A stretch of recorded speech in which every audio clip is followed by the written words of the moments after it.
Hey guys, tonight we are diving headfirst or maybe feet first, depending on your preferred dream launch technique into the wonderfully weird world of why you, yes you, sometimes find yourself soaring through the night sky in your sleep.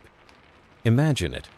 One moment you're wrestling with your duvet, the next you're effortlessly gliding above moonlit rooftops, the city sprawling beneath you like a glittering circuit board. It's that feeling of weightless wonder, that impossible freedom that we're setting out to explore. Of course, given the unpredictable nature of dream physics and the distinct lack of safety railings up there in the subconscious stratosphere, you probably won't survive this particular exploration with all your waking certainties intact. But hey, where's the fun in staying grounded all the time? So, before you get comfortable, take a moment to like the video and subscribe, but only if you genuinely enjoy what I do here. It really does help the channel find other curious minds like yours. And while you're at it, why not type your location and the local time in the comments below? It's always fascinating to see where everyone is tuning in from as we embark on these collective cognitive journeys. Now, dim the lights, maybe turn on a fan for that soft background hum, and let's ease into tonight's journey together. You feel that gentle tug, don't you? That familiar surrender as the edges of the day begin to blur. Your eyelids grow heavy, like velvet curtains closing on a well-rehearsed play. The sounds of your room, the hum of the fan, the distant siren, they all start to melt into a single soothing drone. You're drifting now, on the cusp of that in-between place, the antechamber of the dream world. It's a space of soft shadows and even softer thoughts, where logic loosens its tie and imagination starts to stretch its limbs. And then, it begins, not with a sudden jolt, not usually, more like a subtle shift in perspective. One moment you're aware of the comforting pressure of your pillow. The next, the pillow is a cloud. Or perhaps it's not there at all. You're just lighter. You feel an odd buoyancy, a delightful lack of resistance from the world around you. You stretch out a hand, and it passes through what you thought was your bedside table. Interesting.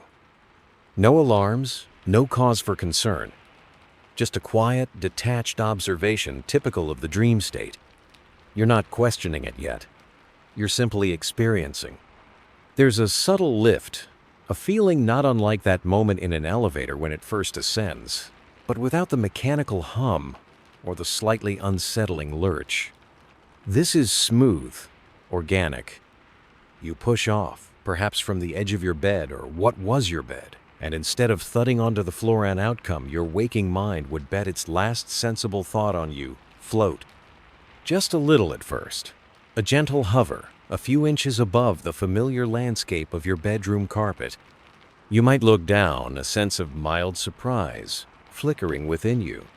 Well, this is new, a part of your mind might remark, with the same casualness as noticing a new brand of cereal in the cupboard. The air around you feels different. It's not just air, it's supportive. It has a texture, a presence, almost like water, but without the wetness or the resistance. You kick a leg, tentatively, and the movement propels you upwards, just a little more. It's exhilarating, isn't it? This dawning realization that the usual rules, the ones gravity so sternly enforces during your waking hours, have been temporarily suspended. Your very first flight, a debut in the grand theater of your mind. You probably look a bit like a confused baby bird attempting its first launch, all flailing limbs and wide eyes. Don't worry, there are no style points awarded in this particular Olympics. This initial sensation, this untethering from the mundane, is the very essence of tonight's exploration. Why flying? Of all the fantastical things your mind could conjure, why this particular act of aerial grace? Mankind has been captivated by dreams for millennia. In ancient Mesopotamia, thousands of years ago, they meticulously recorded their dreams on clay tablets. believing them to be messages from the gods or omens of the future. The Epic of Gilgamesh, dating back to around 2100 BC, is riddled with vivid dream sequences that steer the hero's path. So, this isn't a new fascination. We've been looking to the night sky, both real and imagined, for answers since we first started looking up. As you gain a little more confidence, you might try a more definite movement. A push of the hands, a stronger kick, and up you go, rising towards the ceiling. There's that brief comical moment of panic.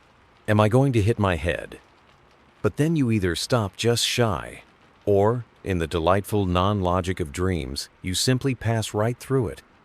Suddenly, you're above your house, your street, your town. The world unfurls beneath you, a silent, sleeping map. The wind, if there is any, doesn't buffet you. It guides you, whispers secrets against your skin. There's no fear of falling, not yet anyway. That particular thrill ride is for another chapter of the night. For now, it's pure, unadulterated wonder. It's quite something, isn't it?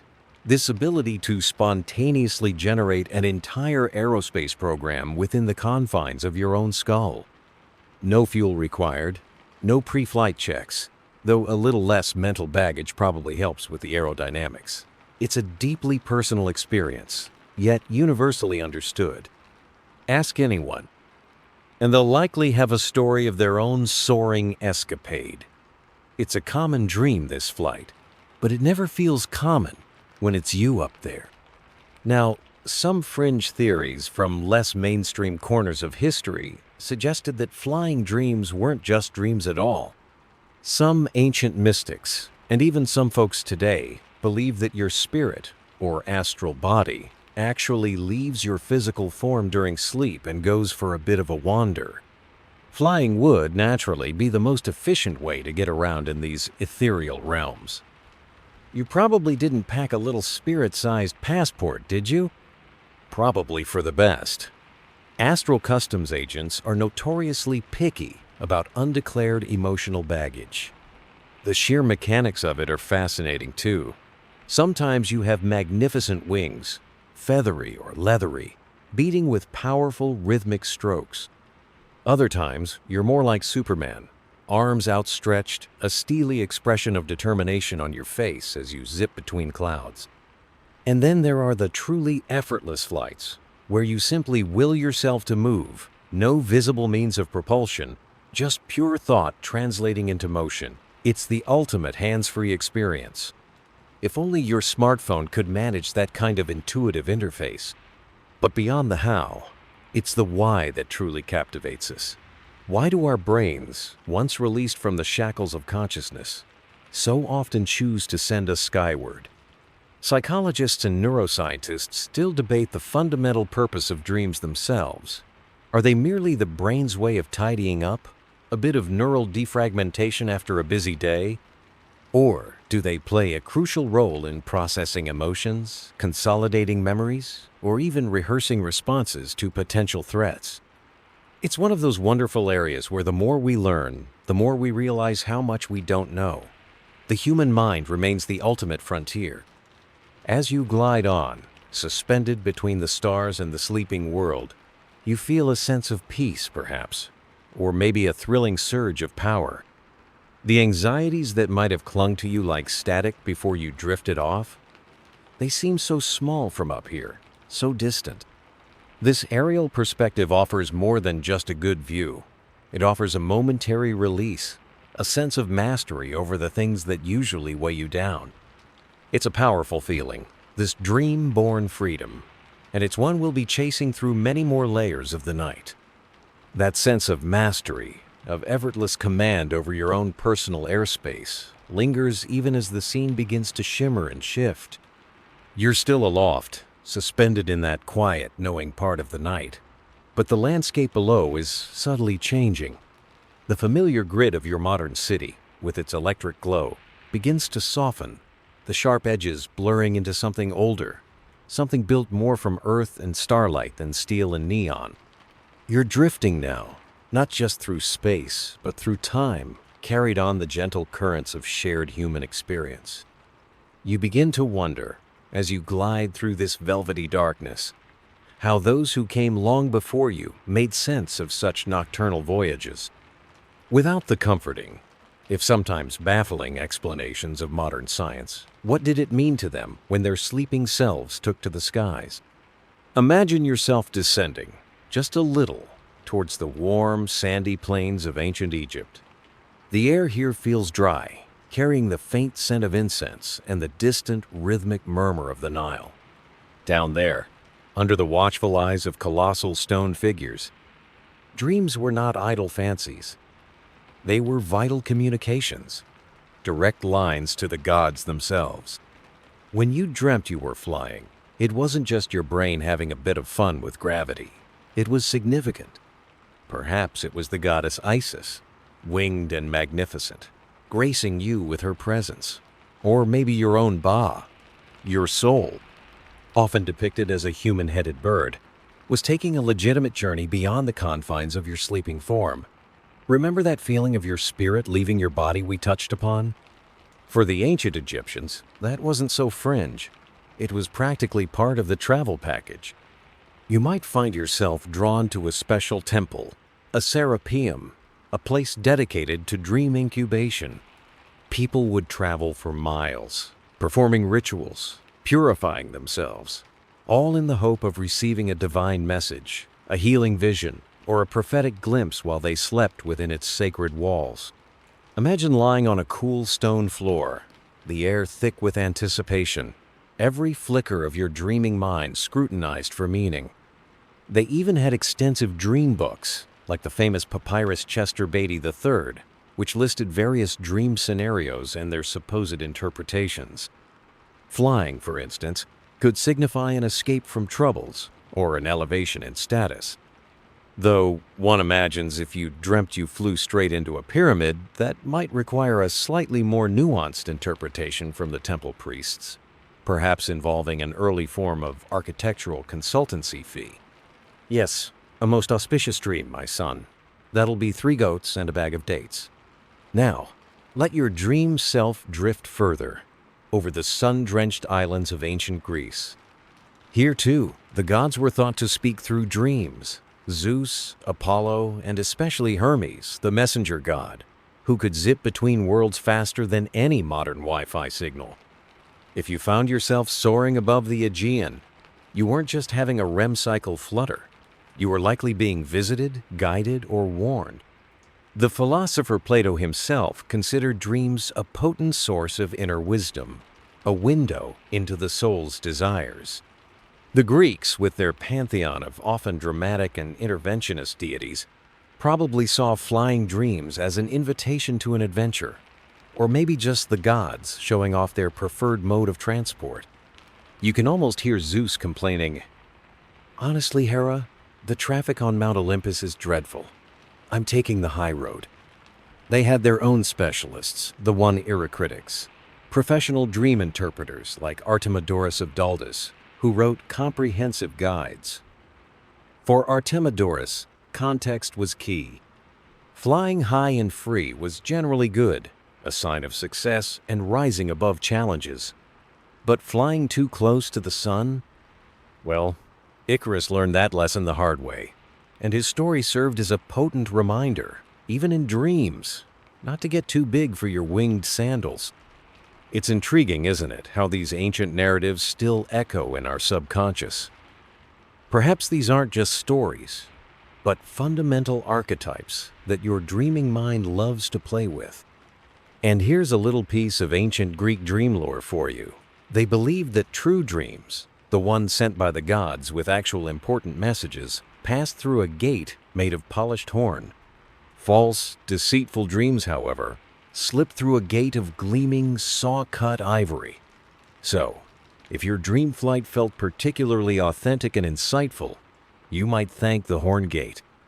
If you dreamt you were flying on a giant winged badger delivering pizzas, well, that probably came through the ivory gate. Or maybe you just ate too much cheese before bed.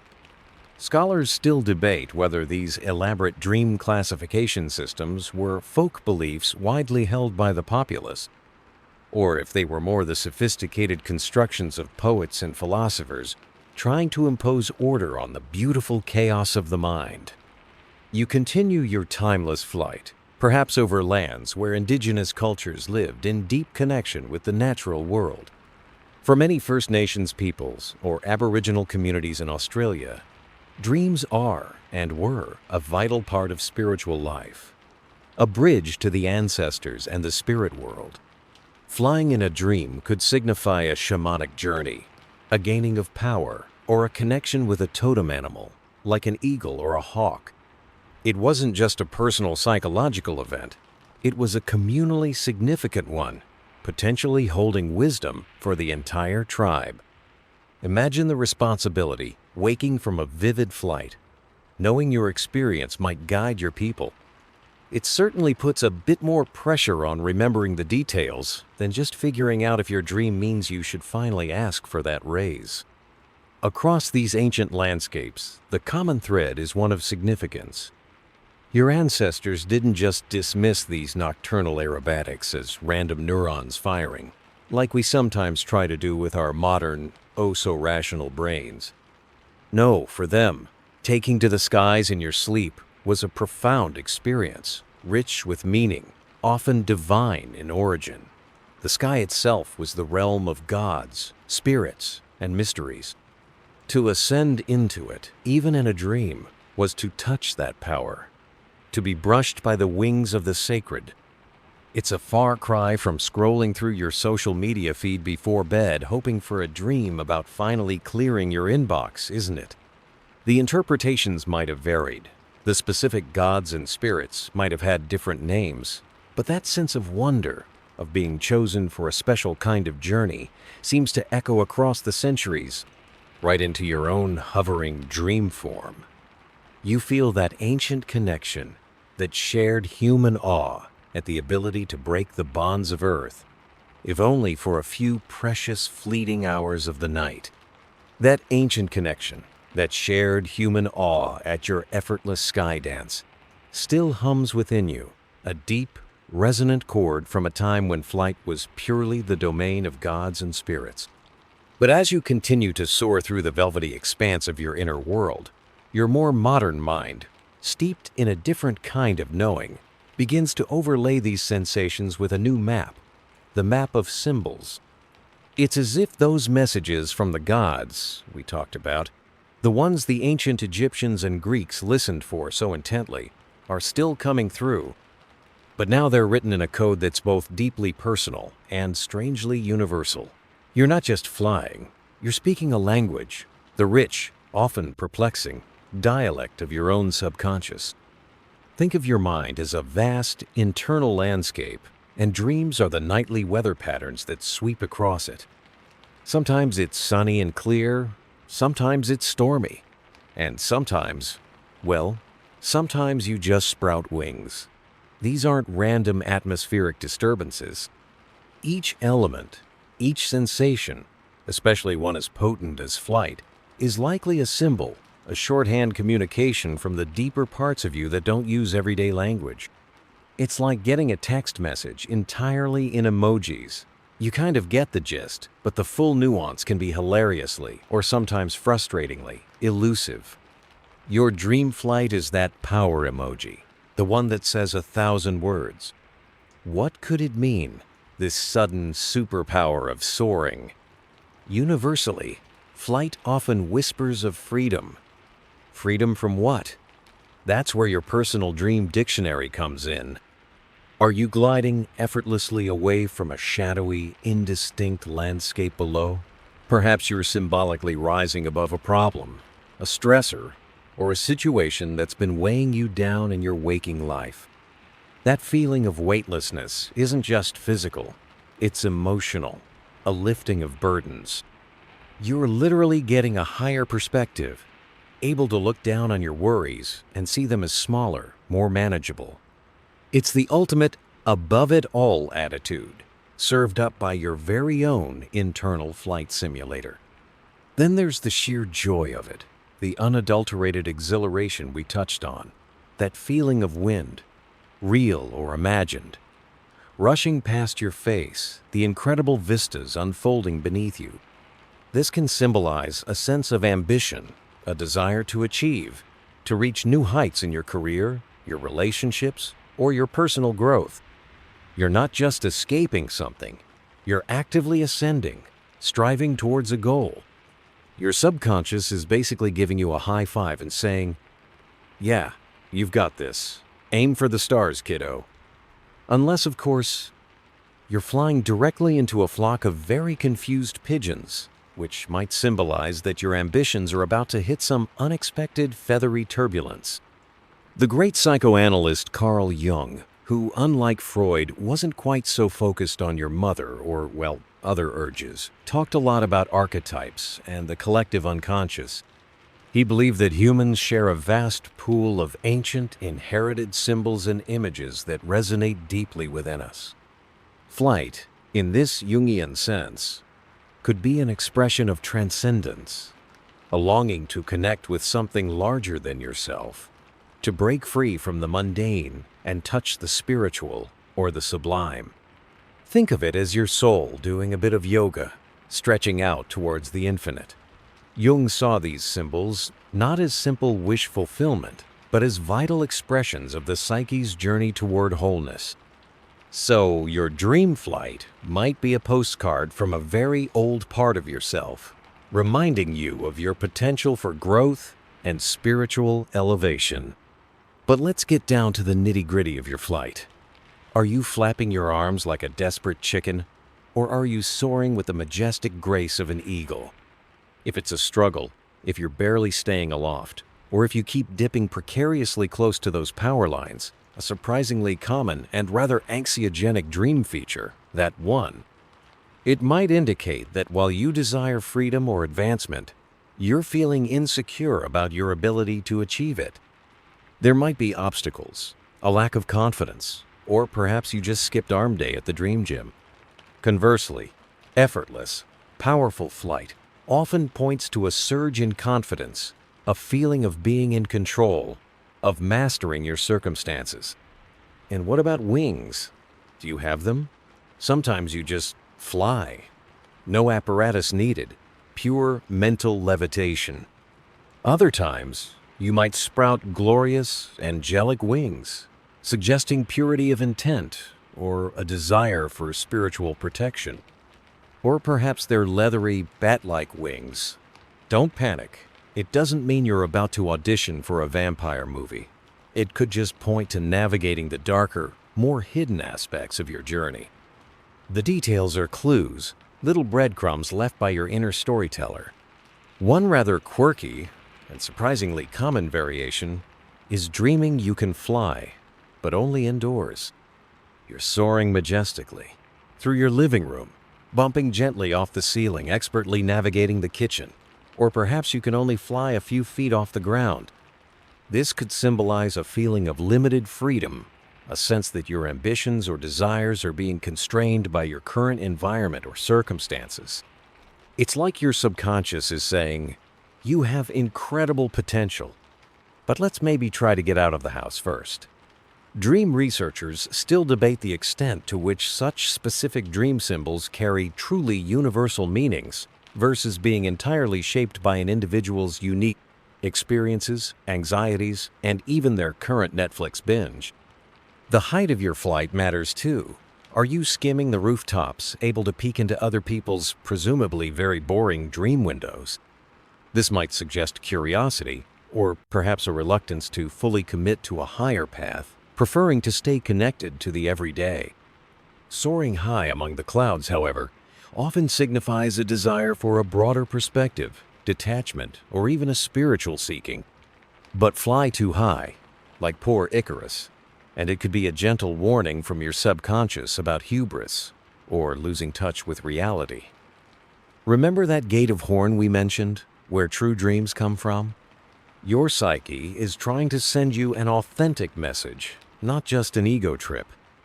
The emotional flavor of the dream is perhaps the most crucial symbol of all. Are you filled with ecstatic joy, A sense of profound peace? Or is there a threat of anxiety, a fear of falling? If fear is present, it might mean you're ambivalent about the changes or freedoms you're seeking. You want to soar, but the unknown is a bit scary. That's perfectly normal. Even the most experienced dream aviators get a touch of the jitters now and then. After all, your subconscious isn't known for handing out parachutes. So, as you continue to navigate these symbolic skies, pay attention to these nuances. Your dream flight isn't just a random screensaver. It's a rich tapestry woven with the threads of your deepest hopes, fears, and aspirations. It's your soul's poetry, written in the language of altitude and air currents. Learning to read it, even a little, is like unlocking a hidden superpower in your waking life too. As you continue to decode that soul poetry we spoke of, your personal skywriting full of nuanced symbols and emotional updrafts, let's gently angle our flight path towards a rather famous, and some might say rather infamous, decoding station in the landscape of dream interpretation. We're drifting now into the consulting rooms of early 20th century Vienna, where a certain Dr. Sigmund Freud was busy laying the groundwork for what he called psychoanalysis. If Jung saw your dream flight as a lofty, archetypal ascent towards spiritual wholeness, Freud might invite you to lie down on his rather comfortable-looking couch and ask you a few pointed questions about what all this rising and soaring really represented to your deepest, perhaps somewhat hidden, self. You see, for Freud, dreams were the royal road to the unconscious. But this road wasn't necessarily leading to spiritual enlightenment. More often, he believed it was a cleverly disguised route to understanding our repressed wishes, our primal urges, and the unresolved dramas of our early lives. His landmark book, The Interpretation of Dreams, published right at the dawn of the 20th century, originally Die Traumdeutung in 1899, proposed that a dream's main job was to protect your sleep by allowing these forbidden or unfulfilled desires an outlet, but only if they were dressed up in symbolic clothing. Your inner censor, a sort of mental bouncer, wouldn't let raw desires parade around undisguised. They had to be camouflaged. So, if your dream felt like a surreal costume party, Freud would be the one trying to guess who everyone really was beneath the masks. Now, how would this apply to your magnificent dream of flying? Freud, with his characteristic focus on the driving forces of the libido, that fundamental psychic and sexual energy, often linked the sensation of flying in dreams to, shall we say, feelings of potent arousal or erotic wishes. Yes, your exhilarating glide over the moonlit city could, in Freudian terms, be a symbolic representation of sexual excitement or a more generalized sense of libidinal power. For men, he specifically connected it to the sensation of an erection, a rather literal take on rising up. For women, it might symbolize a broader range of erotic desires or exhibitionist tendencies that, look at me, I'm soaring. Feeling taken to a more personal level. It's the kind of interpretation that might make you blush a little as you recall your innocent aerial frolics. Suddenly, your graceful ballet above the rooftops gets a slightly more risque soundtrack. Don't worry, your dream isn't suddenly X-rated. Freud himself acknowledged that not every symbol was about the birds and the bees, sometimes famously, though perhaps apocryphally, quipping that sometimes a cigar is just a cigar. However, he did believe that these potent, primal energies were major players in the dream theater. So, that feeling of power and freedom you experience while flying, Freud might suggest it's the exhilaration of your repressed desires finally getting some airtime, quite literally. It's your id, that impulsive, pleasure-seeking part of your psyche, having a bit of a joyride while the superego, your inner moral compass, is having a little nap. You can almost imagine your id sticking its tongue out at the sleeping superego as it loops the loop over dreamland. Beyond the more directly libidinal interpretations, Freud also saw flying dreams as potent symbols of ambition, the desire to overcome obstacles and rise in the world. If you dreamt of effortlessly soaring above others, it might indicate a competitive drive or a wish to be seen as superior. If you were struggling to fly, it could symbolize anxieties about your ability to achieve these ambitions. It's your subconscious giving you a performance review, possibly with some rather uncomfortably personal notes in the margins. The symbols in Freudian dream analysis are often seen as more personal and more directly tied to individual experiences and bodily sensations than Jung's universal archetypes we touched upon.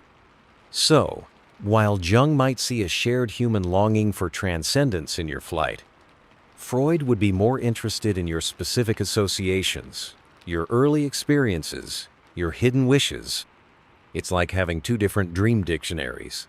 Jung's is full of epic poems and myths, while Freud's might have a few very specific and sometimes rather surprising definitions. Oh, you dreamt you were flying while carrying a long, pointy object? Fascinating. Tell me about your father. It's a perspective that certainly made dream interpretation a hot topic, and not always in a comfortable way. Early psychoanalytic circles could get quite enthusiastic, sometimes seeing hidden, often sexual meanings in the most mundane dream elements. Imagine telling your analyst you dreamt of climbing a staircase, only to be told it was a symbol of sexual intercourse, or that opening a box, or even finding a key, was laden with profound hidden significance. It's a bit like those hidden image puzzles. Once you see it, you can't unsee it, which was precisely Freud's point about the pervasive influence of these underlying drives. Some critics, of course, felt this was taking things a tad too far, turning every dream into a Freudian drama. As psychologists and dream researchers still debate the overall validity and applicability of Freud's more specific symbolic interpretations, many modern practitioners often view his emphasis on purely sexual symbolism as a product of his time, preferring a broader understanding of emotional dynamics. But even if you're not entirely convinced that your dream of flying is a direct telegram from your libido, Freud's core idea that dreams are deeply meaningful and reveal hidden aspects of ourselves was revolutionary. He encouraged people to look beneath the surface of their dreams, to engage with them as important personal documents. That feeling of liberation you get when you're dream flying, perhaps it is connected to a desire you haven't fully acknowledged, a part of yourself yearning for expression, even if it's not quite what Freud had in mind. Maybe you're just wishing you could afford a plane ticket for a really nice holiday, and your brain, bless its cotton socks, is giving you a free trial. So, as you coast on these nocturnal air currents, consider this Freudian layer. It adds a certain spice to the journey, a different kind of depth. Your flight is still beautiful, still wondrous, but now it might also carry a faint, intriguing whisper of your own hidden desires, your own personal, wishful wings, taking you to places your waking mind might be a little too shy to venture. As you gently drift away from the velvet couch of Freudian interpretation, perhaps feeling a little like your dream wings have been psychoanalyzed to within an inch of their ethereal lives, let's steer your consciousness towards a different kind of inner sanctum. We're not visiting another philosopher or mystic this time. Instead, imagine your dream self gliding into a quiet, softly lit laboratory, one filled with the gentle hum of scientific equipment and screens, displaying the intricate dance of your own neural pathways. We're about to peek behind the curtain, into the very architecture of your sleeping brain, to see if we can find the blueprints for these amazing flights of fancy. It's time to meet your inner neurological navigators. You're still soaring, of course, through that vast starlit dreamscape, but now you become aware of the delicate machinery that makes it all possible.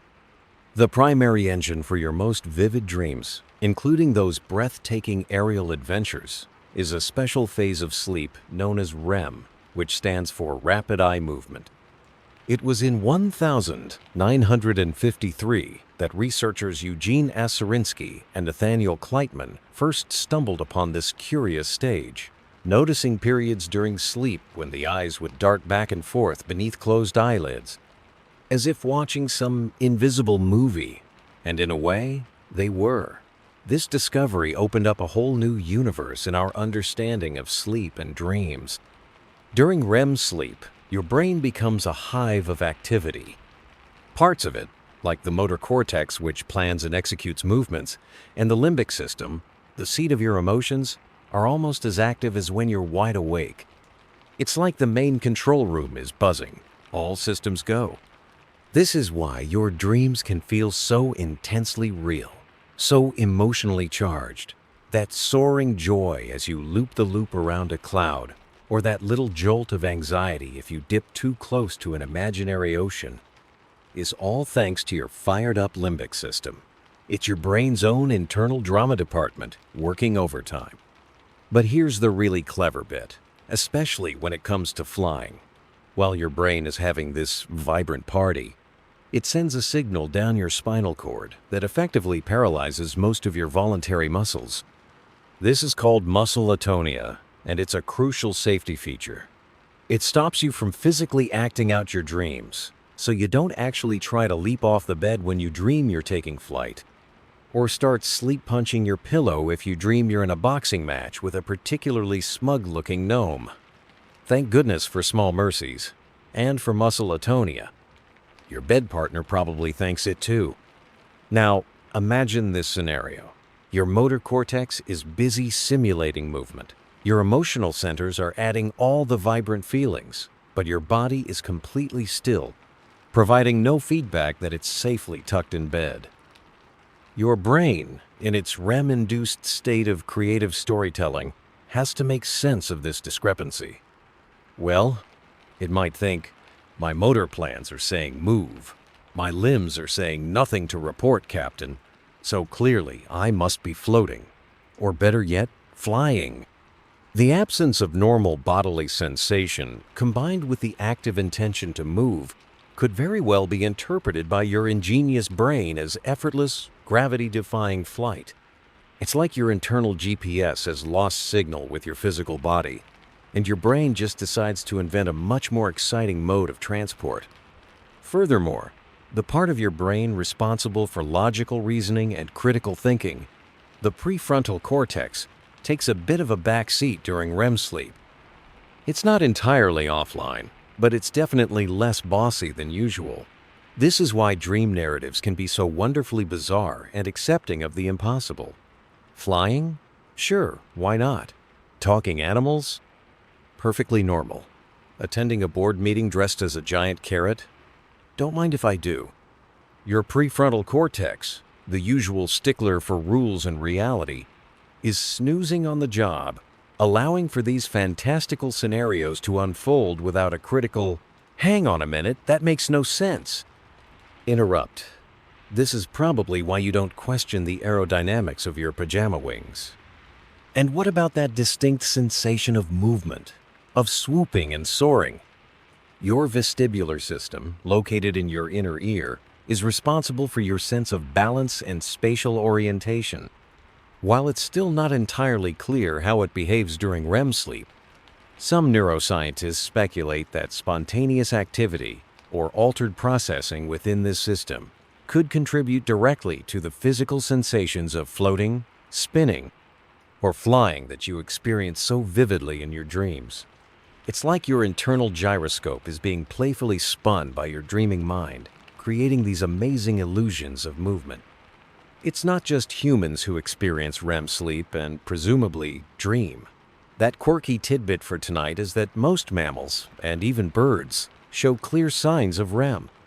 So, when you see your dog's paws twitching and hear those little yips while they're asleep, they might well be chasing dream squirrels. And who's to say those squirrels aren't flying? Or that your cat isn't dreaming of soaring disdainfully above you, judging your sleeping posture. It certainly adds a new dimension to "let sleeping dogs lie."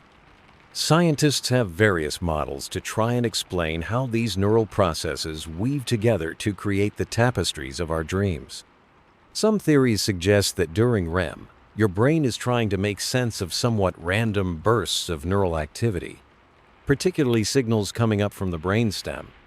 It's like your brain is presented with a series of abstract images or sensations, and it does its best to string them together into some kind of story, however surreal. That story might just happen to involve you developing the uncanny ability to fly over your childhood home. Neuroscientists still debate the precise mechanisms by which the brain constructs such coherent, vivid dream narratives, like your effortless flights, from what might begin as a fairly chaotic cascade of neural firings. It's a bit like being an improv actor given a random collection of props and being told, "Okay, create a masterpiece." So that intricate dance of neurotransmitters, the quieting of your limbs, the buzz in your emotional centers, and the nap taken by your logical mind, they all conspire to create your personal dream airline.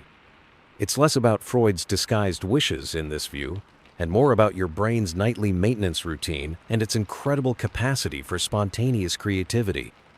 Your flight isn't a symbol to be decoded in the Freudian sense, perhaps, but a stunning demonstration of your brain's power to simulate reality, or something even better.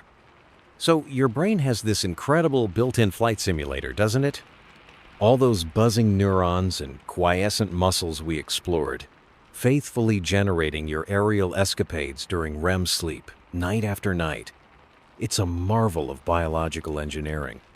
But once your dream self touches down, perhaps metaphorically, on the soft pillow of near wakefulness, or even as the dream narrative is still weaving itself around you, how do you, or rather, how does the collective you of humanity make sense of it all? While your brain's machinery might operate on universally human principles, the stories you tell yourself about these flights, the meanings you assign, are often beautifully, intricately hand-painted by the culture you're immersed in. It's as if everyone gets the same basic model of dream wings, but the livery and the flight plan are supplied locally. So, let's take your ethereal wings on a gentle spin around our diverse world, shall we? We're going global with our cloud surfing. Imagine your dream flight carrying you eastward until you find yourself gliding over landscapes infused with ancient Taoist philosophies. Here, in places like China, your effortless soaring might not be seen as mere wish fulfillment or a quirky neural event. Instead, it could be viewed as a reflection of spiritual advancement, a sign that you are cultivating Wu Wei, that profound state of effortless action and harmony with the Tao, the fundamental flow of the universe. You might even be brushing wings with the immortals, the Xian, those enlightened beings who, according to lore, achieved such spiritual mastery that they could indeed fly freely through the heavens. Your dream isn't just a dream. It's a subtle nod from your deeper self, or perhaps the universe itself, that you're aligning with something vast and serene. No wonder it feels so good. Now, let the gentle dream currents waft you towards the vibrant, multifaceted lands of India. In Hindu traditions, the ability to fly, known as Laghiman Siddhi, is considered one of the mystical powers or perfections that can be attained through dedicated spiritual practice, like yoga and meditation.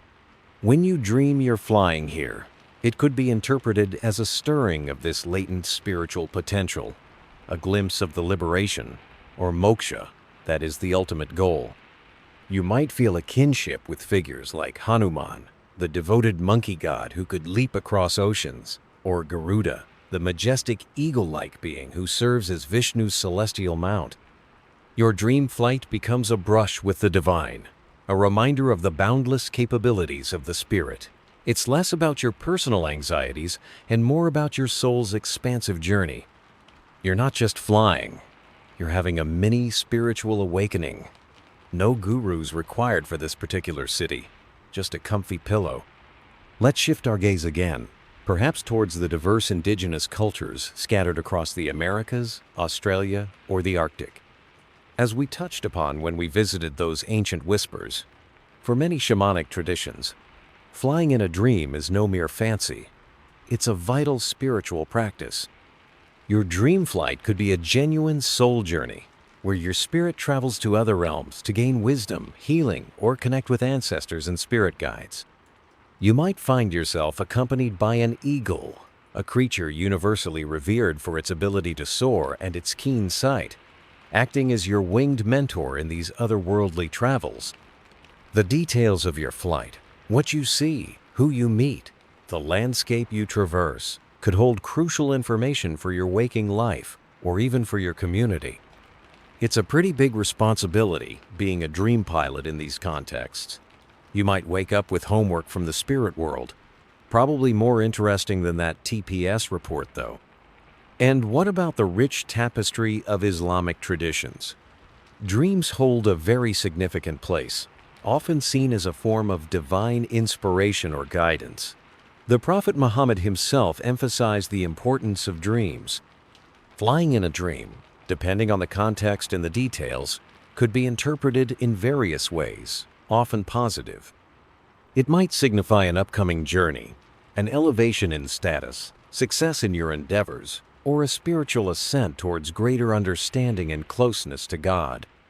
Again, the feeling, the altitude, the ease of flight, all these would be subtle clues to its deeper meaning. It's a personal message, wrapped in the soft fabric of sleep, to be pondered with reverence. It's fascinating, isn't it? The same fundamental sensation of soaring through the night sky, likely generated by similar neurological processes we discussed, can be filtered through so many different cultural lenses, each yielding a unique spectrum of meaning.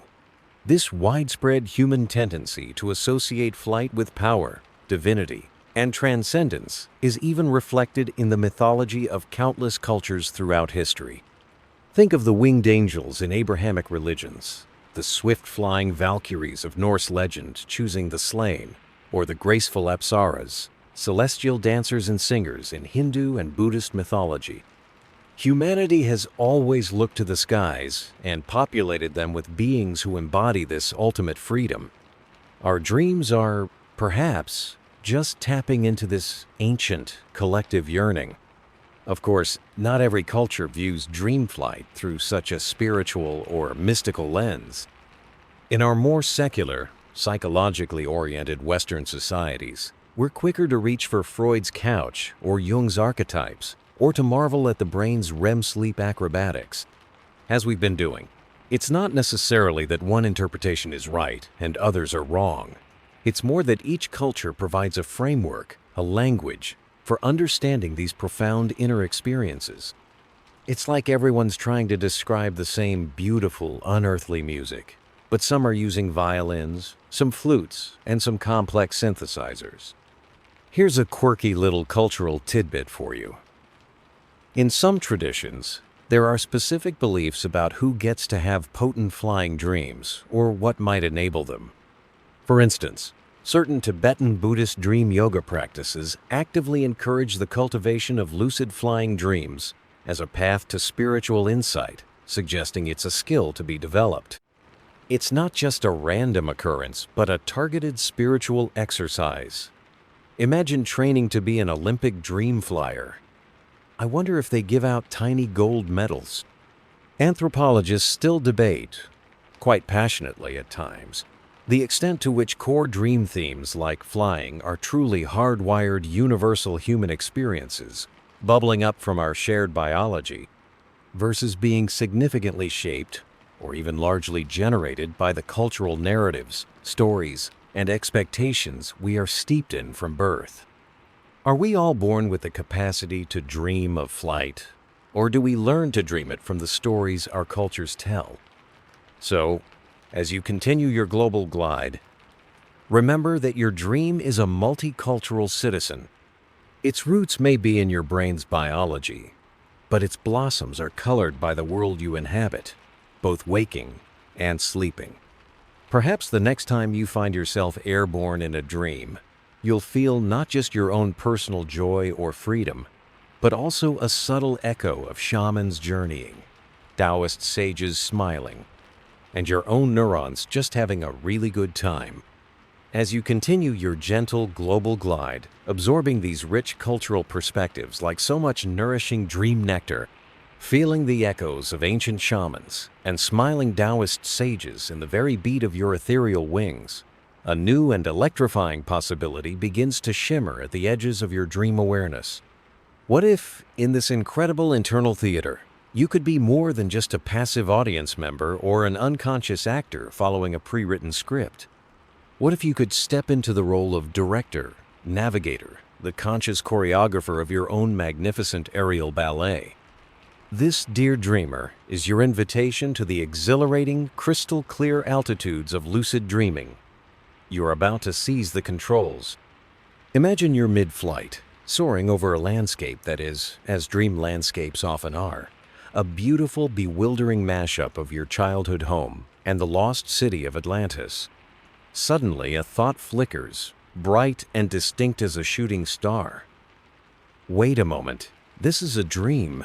It's a profound cognitive click, a switch being flipped in the control room of your mind. You are asleep, you are dreaming, and you know it.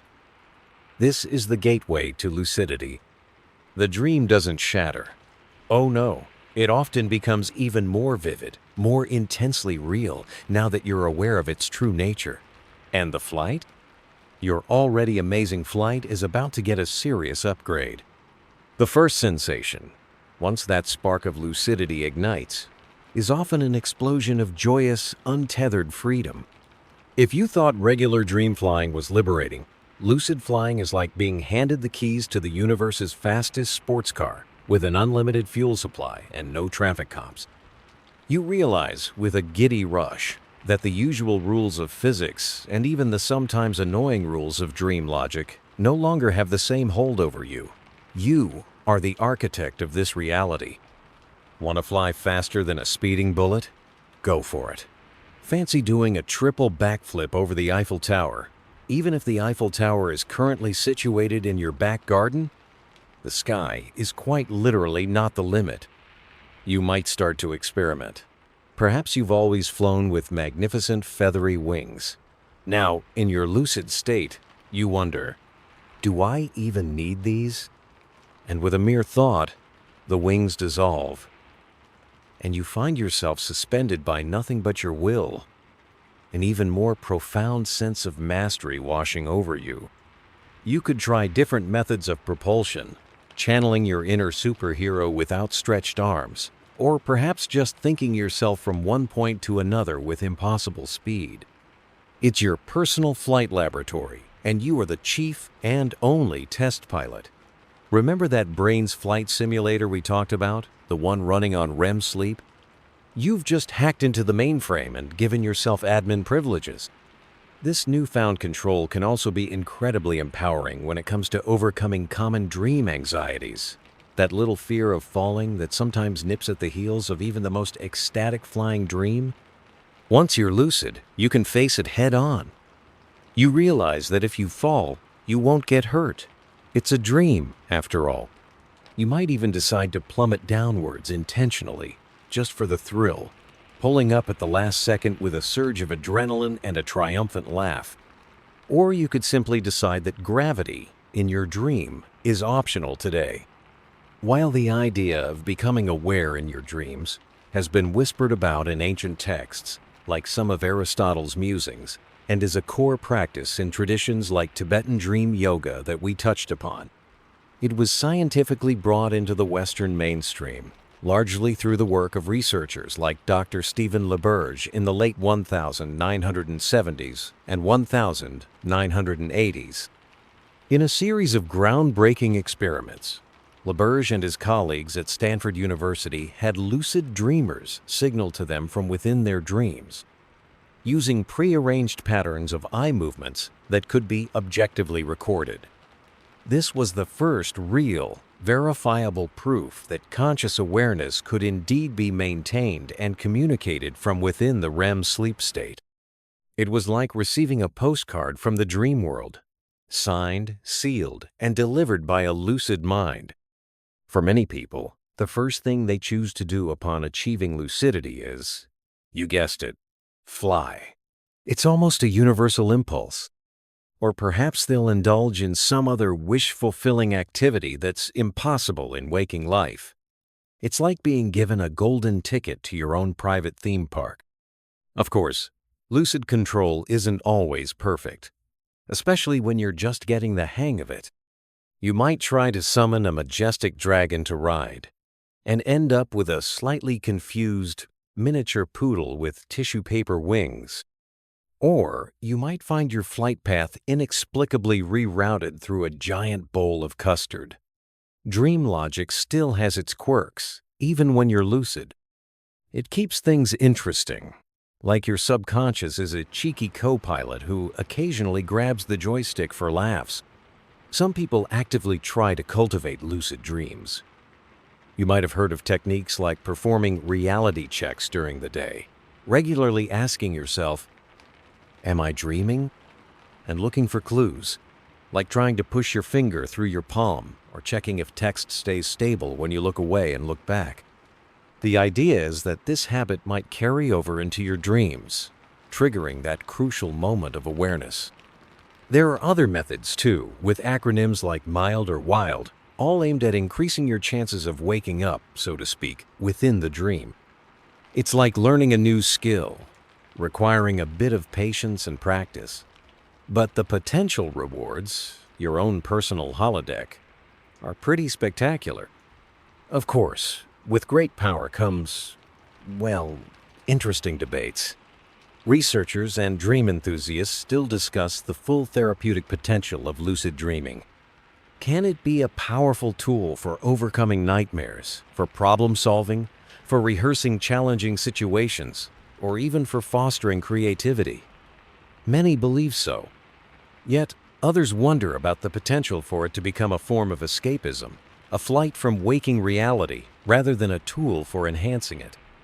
It's a fascinating conversation, exploring how to best harness these extraordinary states of consciousness. So, the next time you find yourself airborne in the night, perhaps that little spark of awareness will ignite. You'll look down at your dream hands, wiggle your dream fingers, and realize with a jolt of pure delight that you are both the dreamer and the dream.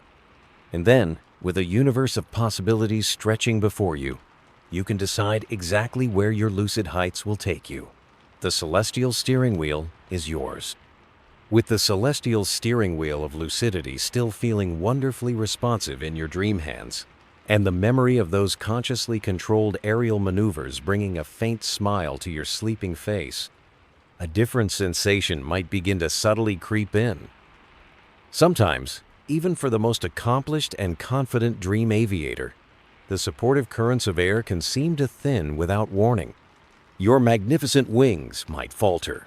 That effortless lift you've been enjoying can dissolve, and the exhilarating ascent can twist with a sickening, stomach-lurching lurch into its all-too-familiar opposite, the unnerving, heart-stopping plunge of a falling dream.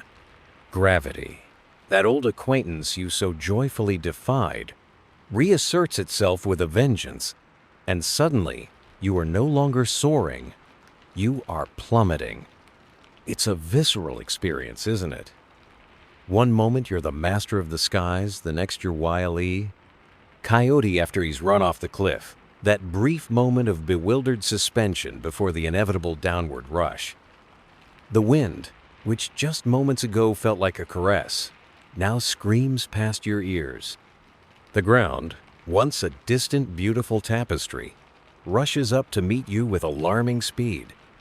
There's that desperate, flailing feeling, your arms reaching for a handhold that isn't there, a sturdy cloud, a particularly robust-looking bird, anything to arrest this terrifying descent.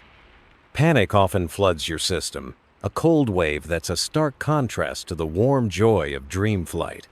It's the universe's least favorite roller coaster, and you didn't even queue for it.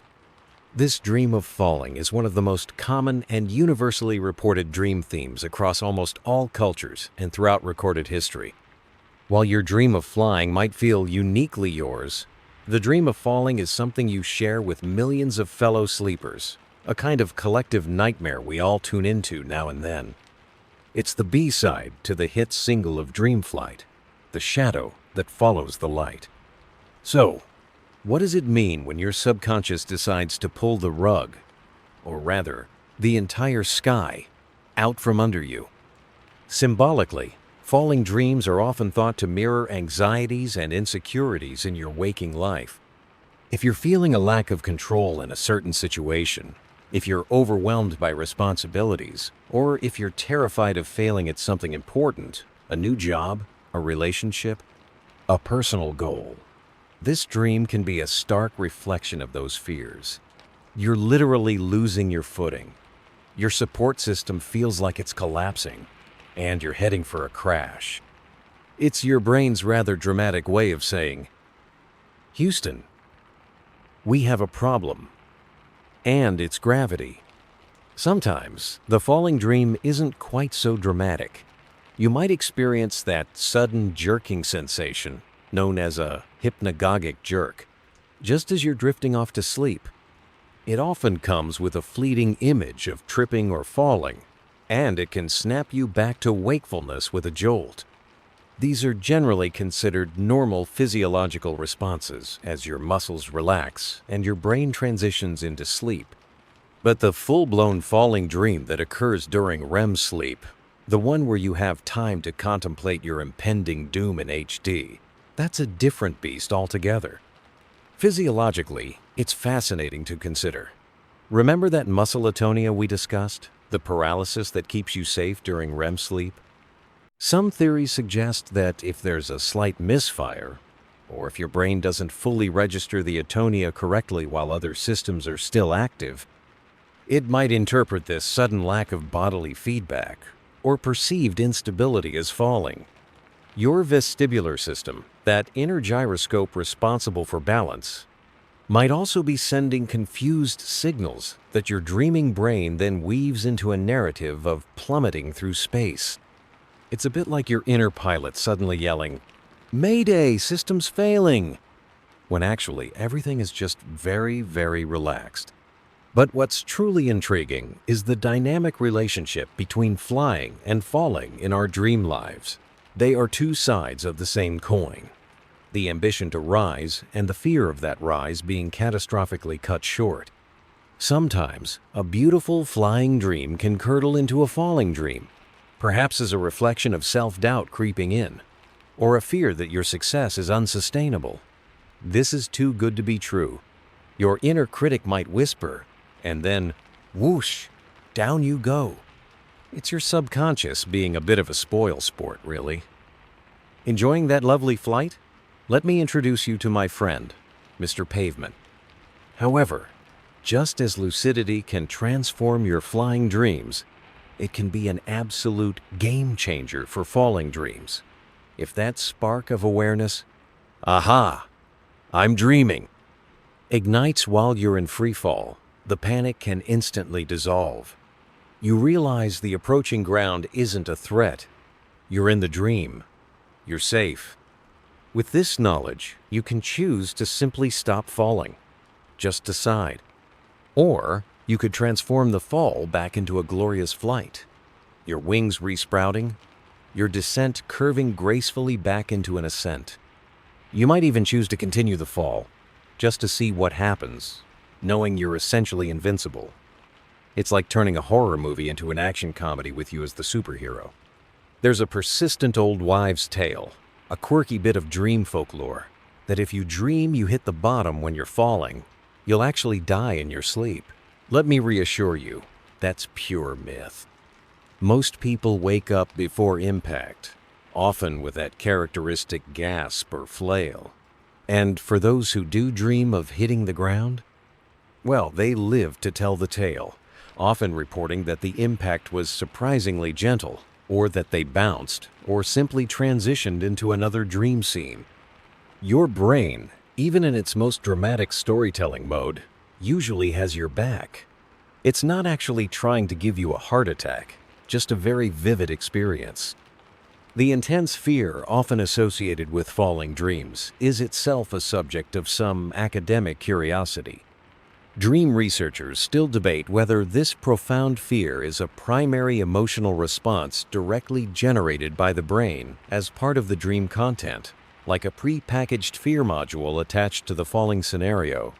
Or it's more of a secondary psychological reaction to the perceived sudden loss of control and the dramatic physiological sensations. Are you scared because the dream is inherently terrifying? Or are you scared because you feel like you're falling and your mind logically concludes this is a terrifying situation? It's a subtle but interesting distinction.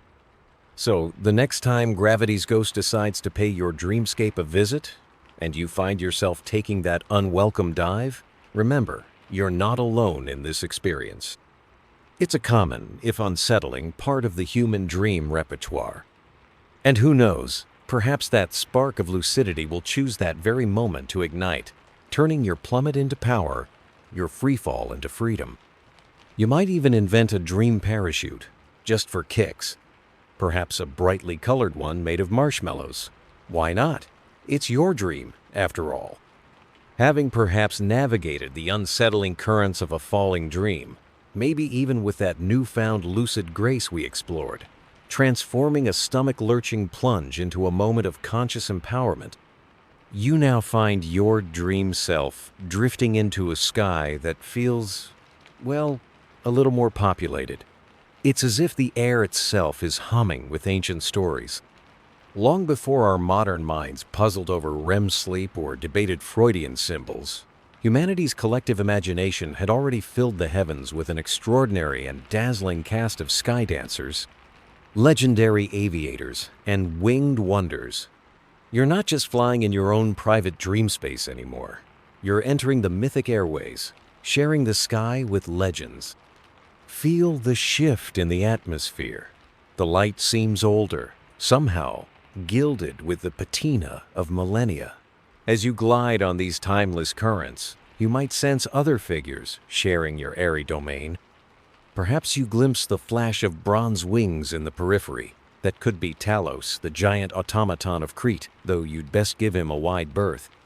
Or maybe it's the swift, silent passage of Hermes, the Greek messenger god, his winged sandals, the Teleria, barely skimming the cloud tops as he zips between Olympus and the mortal world, delivering divine communiques, or perhaps just enjoying the commute.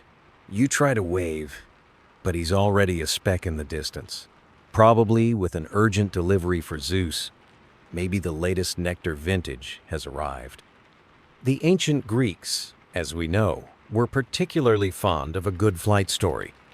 The tale of Daedalus, the master craftsman, and his son Icarus is perhaps one of the most enduring and widely referenced flight myths from antiquity. Daedalus, imprisoned on Crete, fashioned wings of feathers and wax for himself and his son to escape.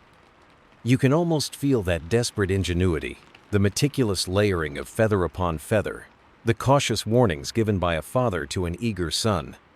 Don't fly too low, lest the sea spray dampen your wings. Don't fly too high, lest the sun melt the wax. It's a story of human aspiration, of daring to touch the domain of the gods. And of course, it's a poignant, cautionary tale. Icarus, intoxicated by the sheer joy of flight, a feeling you know so well from your own dream ascents, soared too close to the sun. The wax melted, his wings disintegrated, and he tumbled into the sea. When you dream of flying, especially with a thrilling but reckless abandon, perhaps a tiny echo of Icarus whispers in your subconscious. But not all mythical flights end in tragedy.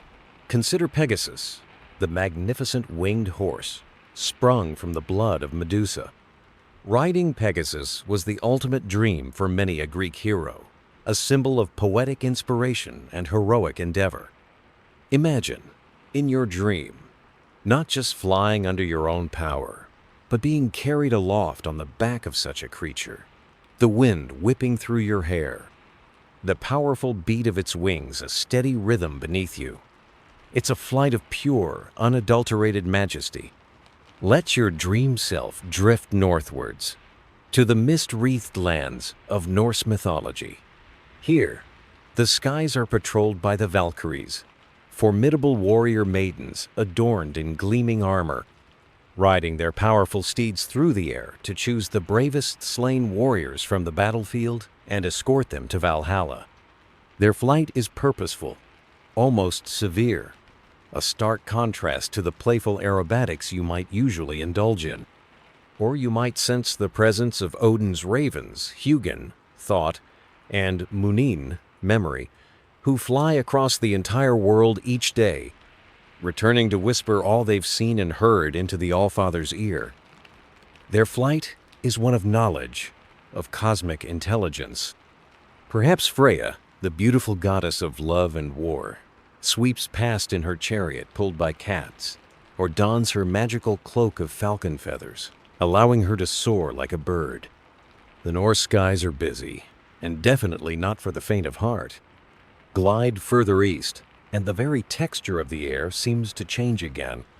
In the rich traditions of India, you might encounter Garuda, the colossal, eagle-like king of birds, gleaming like gold, so vast he can block out the sun.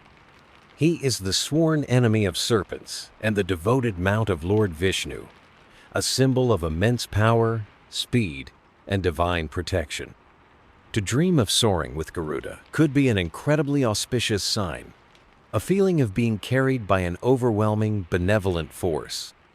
Across China, Japan, and other East Asian cultures, dragons are not the fearsome, fire-breathing beasts of Western lore. Here, they are often wise, benevolent spirits of the air and water, controlling the rains and rivers, symbols of luck and imperial power. To fly alongside a serpentine Chinese dragon as it weaves its way through the clouds would be a dance of cosmic harmony. Or you might encounter a tengu in Japan, a bird-like mountain spirit, sometimes a trickster, sometimes a guardian of ancient martial arts, their wings carrying them through dense forests and remote peaks. Trying to keep up with a tengu through a misty Japanese mountain range? Now that's an advanced aerobatics class. And who could forget the allure of the flying carpet, a staple of Middle Eastern folklore, particularly from 1001 Nights. No wings required, just a beautifully woven rug and a sense of adventure. Imagine settling down on a plush Persian carpet, uttering a command, and feeling it lift gently off the ground, carrying you over bustling bazaars and silent deserts under a canopy of stars. It's a flight of pure enchantment, of effortless travel to exotic, dreamed-of lands. Maybe your subconscious is just tired of flapping and decided to opt for the luxury model tonight. It's fascinating how these ancient stories resonate with our own nocturnal journeys. Mythologists still debate whether the striking similarities in flying deities and sky beings across disparate cultures, many of which had little to no contact, point to a universal human archetype of flight, an inherent symbol embedded in our collective unconscious, or if they are more likely the result of ancient cultural diffusion and shared human observations, like watching birds, the original masters of the air. A quirky, perhaps less universally known example of mythical flight comes from Germanic and Norse legends of Wayland the Smith, or Volunder. A master craftsman, he was captured, hamstrung, and forced to work for a cruel king.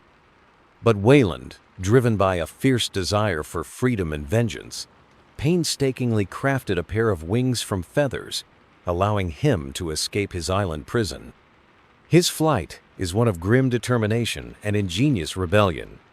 It's a powerful reminder that the dream of flight is often tied to our deepest yearnings for liberation from constraint. So, when you find yourself soaring in your dreams, you're not just engaging in a personal psychological drama or a neurological light show. You're tapping into this vast, ancient reservoir of human storytelling.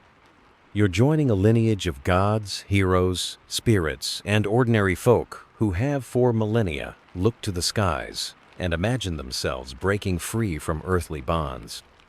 Your dream flight is a personal myth in the making, a dance with archetypes, a conversation with the timeless sky dancers of our collective imagination. Perhaps your brain's sophisticated flight simulator is simply rendering these ancient characters for your nightly perusal. Next time you're up there, see if you can spot any familiar faces.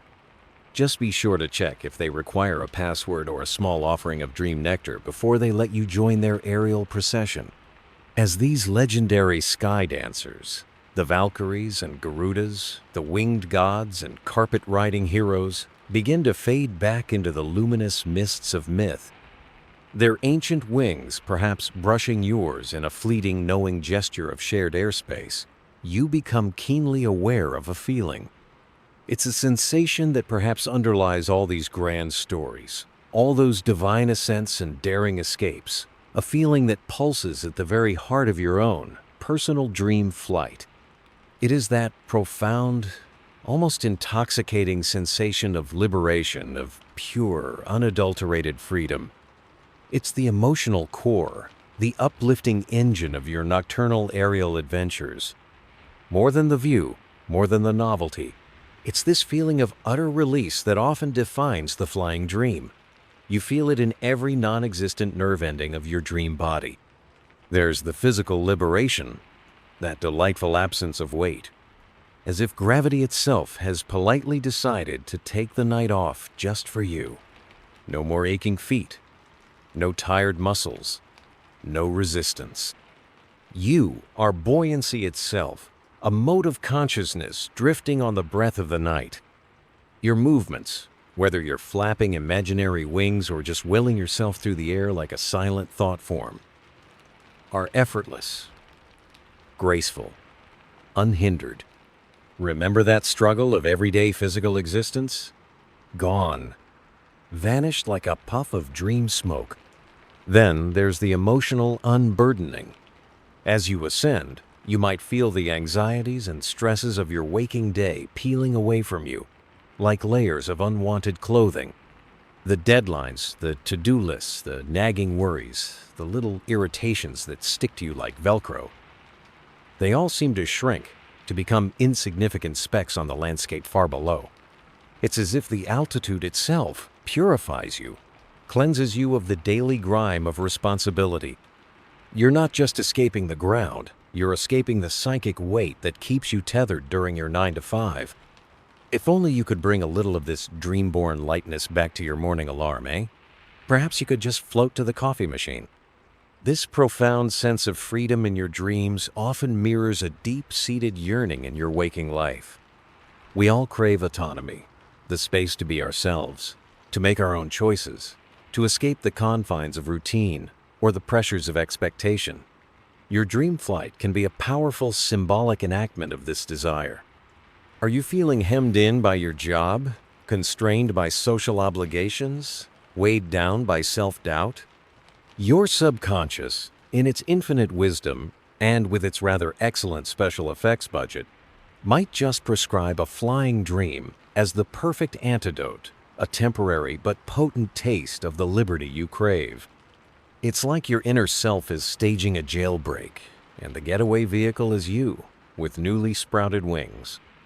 The very landscape of your flying dreams often conspires to amplify this feeling. You soar over breathtaking vistas, sun-drenched coastlines, starlit cities, serene mountain ranges, or perhaps wonderfully bizarre, kaleidoscopic worlds that exist only in your imagination. The sky is vast, open, limitless. There are no walls, no fences, no trespassing signs in your dream sky, unless your subconscious is being particularly ironic that night. This sense of boundless space is itself a powerful symbol of untrammeled possibility, a visual feast that nourishes your soul's hunger for expansion. It's hard to feel boxed in when you're doing aerial pirouettes around a rainbow. Consider, too, the contrast this provides to other dream scenarios where you might feel trapped, pursued, or frustratingly unable to move. The flying dream is the triumphant opposite of those anxiety-ridden nightmares. It's your psyche's victory lap, a celebration of its ability to transcend limitations, even if only in the ephemeral realm of sleep. This ability to generate such powerful feelings of liberation is no small feat. It is a testament to the resilience and creativity of your mind. Historically, the theme of escape and flight as its ultimate expression is incredibly prevalent in dream accounts from people in situations of confinement or oppression. Personal diaries and historical records from prisoners, or those living under tyrannical regimes, often detail vivid dreams of flying, of breaking free from physical and psychological chains. These aren't just idle fancies. They are profound expressions of the unquenchable human spirit yearning for liberty, a testament to the mind's ability to find freedom even when the body is caged. Your own flying dream, even if your daily constraints are more mundane, taps into this powerful, historically echoed human need. There's a quirky little phenomenon many people report: the afterglow of a particularly vivid and joyful flying dream. You might wake up feeling inexplicably lighter, more optimistic, your mood buoyant for hours, sometimes even for days. It's as if some of that dream-born freedom has seeped into your waking consciousness, leaving a residue of peace and possibility. If only you could bottle that feeling and take a sip before a stressful meeting or a difficult conversation. Ode to Dream Flight, coming soon to a subconscious near you. Psychologists and dream researchers often ponder the source and function of these intensely positive emotions. Psychologists still debate whether the intense positive emotions in flying dreams are purely a byproduct of the simulated freedom and the exhilarating imagery, or if the dream experience itself serves a deeper, more active regulatory function for our emotional well-being, perhaps helping to discharge stress or reinforce positive neural pathways. Is the joy just a side effect of the awesome mental movie, or is the movie being shown specifically to generate that joy and its restorative effects? It's a chicken and dream egg kind of question. But whatever the precise mechanism, the feeling is undeniable. That lift, that unburdening, that sheer, unadulterated joy of soaring through your own private sky, it's a gift from your dreaming mind. It's a reminder that, no matter how grounded you may feel by day, there's a part of you that knows how to fly, a part of you that is inherently free.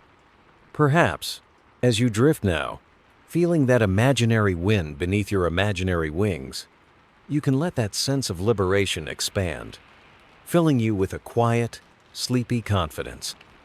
You are, after all, a seasoned aviator of the inner worlds.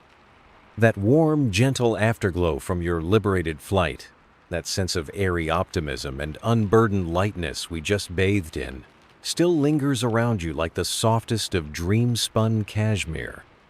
It's a truly wonderful feeling. But what if this delightful sensation, this nocturnal taste of pure freedom, isn't just a happy accident of your marvelously creative dream-weaving mind? What if it's a more deliberate, even a wonderfully strategic response your psyche conjures up when the pressures of your waking world begin to squeeze just a little too tightly? Let's consider, just for a moment, your magnificent dream wings as a rather ingenious custom-fitted escape hatch, a biological pressure release valve designed for your mental well-being. Think about your typical day. Perhaps it's filled with deadlines that loom like thunderclouds, a never-ending barrage of emails that chirp like needy digital sparrows, or maybe complex emotional negotiations with colleagues, family, or even that perpetually grumpy cat who insists on sitting on your keyboard. Life, in its glorious, messy fullness, can often feel like you're wading through treacle, can't it? Each step an effort, each demand another small weight added to your shoulders. By the time your head hits the pillow, you might be carrying a psychic backpack filled with unfinished tasks, unspoken worries, and the general hubbub of modern existence. It's no wonder, then, that your mind, in its nightly wisdom, might decide it's time for a change of scenery, a very, very significant change of altitude. This is where the pressure's push for your stress soaring comes in.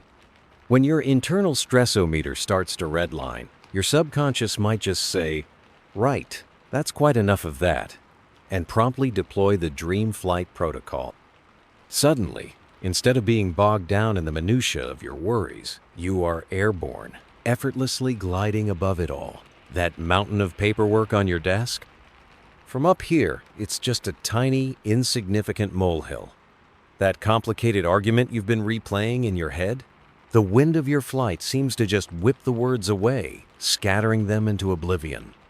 It's an instant perspective shift, a divine zoom-out function for your troubles. Your problems haven't vanished, not really, but from the vantage point of your dream flight, they certainly lose their intimidating immediacy and their sharp, pointy edges. This kind of dream serves as a powerful temporary respite, a mental vacation booked by your very own internal travel agent, no passports or packing required. For a few precious hours, you get to leave the gravitational pull of your anxieties behind. This isn't just pleasant, it can be psychologically vital.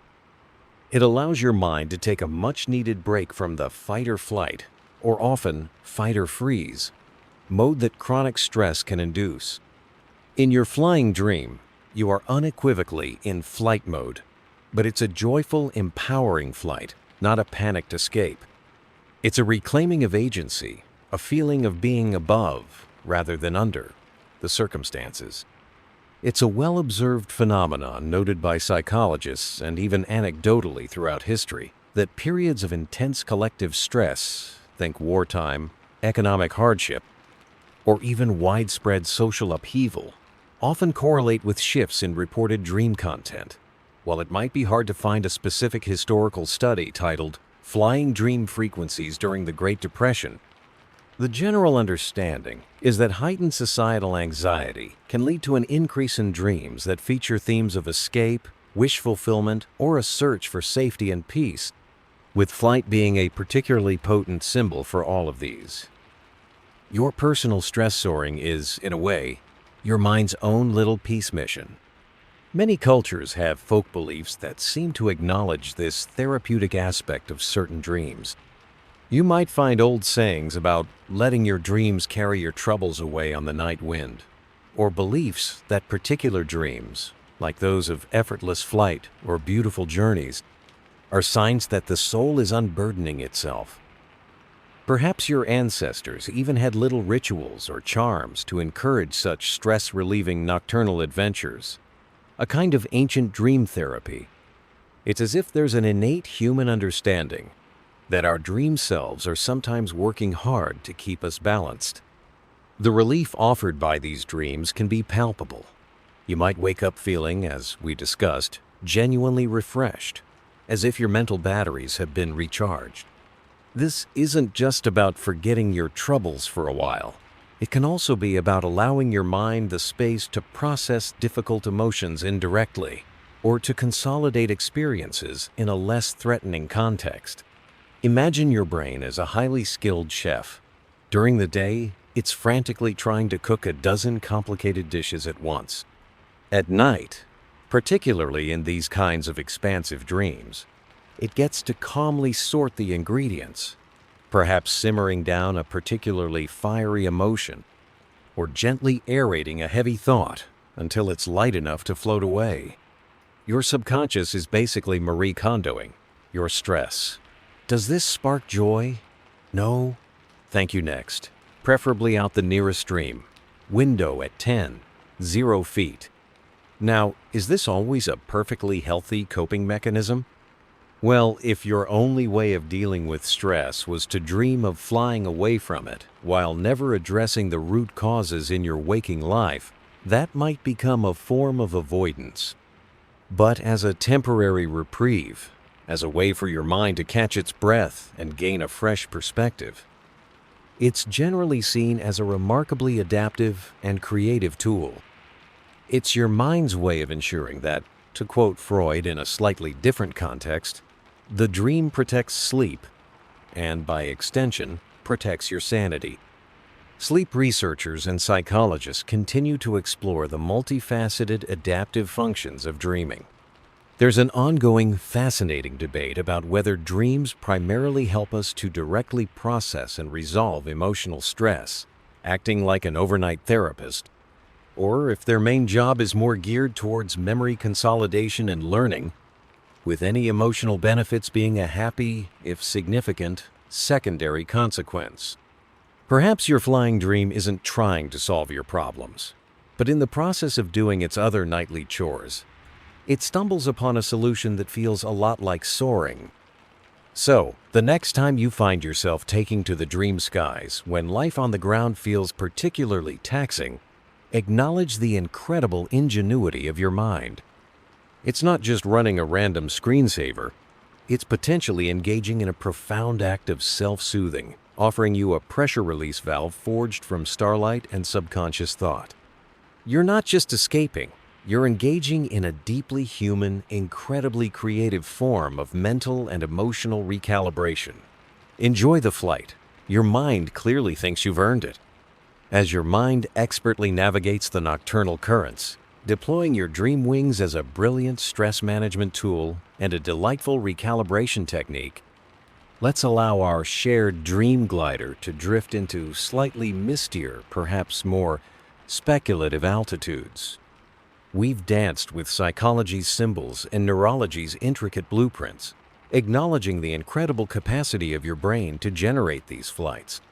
But as you continue to soar through the vastness of inner space, you might encounter whispers from other, less charted territories of human experience, tales of journeys that some believe transcend the sleeping brain entirely, hinting at ethereal excursions. Imagine for a moment that your sensation of flight isn't just a simulation, however perfect. What if, as some ancient traditions and modern esoteric philosophies suggest, some part of you, your consciousness, your spirit, your astral body, is actually capable of detaching from your physical form and undertaking genuine journeys? This is the realm of the out-of-body experience, or OBE. People who report OBEs often describe sensations remarkably similar to what you might encounter in your most vivid flying dreams. A feeling of floating upwards, looking down upon their own sleeping body, and then drifting or flying away, sometimes through walls, sometimes to distant locations. Remember that very first feeling of lightness we explored? That initial detachment from your physical self as a dream begins?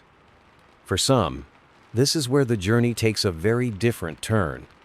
The line between an exceptionally vivid flying dream, perhaps a lucid one where you feel utterly real and disconnected from your bed, and what someone might interpret as an OBE can become quite fine, almost indistinguishable from a purely subjective standpoint. If you dream you are weightless, observing your bedroom from the ceiling, and then decide to float out the window and explore the neighborhood, is it just a dream, or is it something more? For those who subscribe to theories of astral projection, it's definitely something more. Astral projection is often conceived as a more intentional or developed form of OBE, where an individual consciously projects their non-physical self into what is sometimes called the astral plane, a supposed realm parallel to our physical world. You definitely need a different kind of GPS for that, a celestial positioning system perhaps. These ideas are not new, of course. As we touched upon when we visited ancient Egypt, their concept of the Ba, the soul often depicted as a human-headed bird, was believed to be capable of leaving the physical body after death, and some interpretations suggest it could also travel during life, in dreams or trances. Many shamanic traditions worldwide involve practices where the shaman's spirit is said to leave the body to journey to other worlds for healing or wisdom. And in more modern times, figures like the 18th century Swedish scientist and mystic Emanuel Swedenborg meticulously documented what he claimed were his extensive travels in spiritual realms, conversing with angels and spirits, all while his physical body remained in his study. He probably didn't earn frequent flyer miles, but his accounts are certainly detailed. Now, from a mainstream scientific perspective, these experiences are generally understood as fascinating products of brain function, perhaps related to those REM sleep phenomena we've discussed, or hypnagogic states between wakefulness and sleep, where sensory distortions can be particularly vivid. The feeling of floating could be linked to vestibular signals, the out-of-body perspective, a result of how our brain constructs its model of self in space.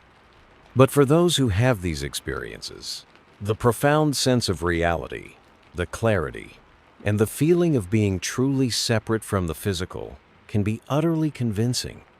Within esoteric lore, there are all sorts of fascinating details about these supposed non-physical travels.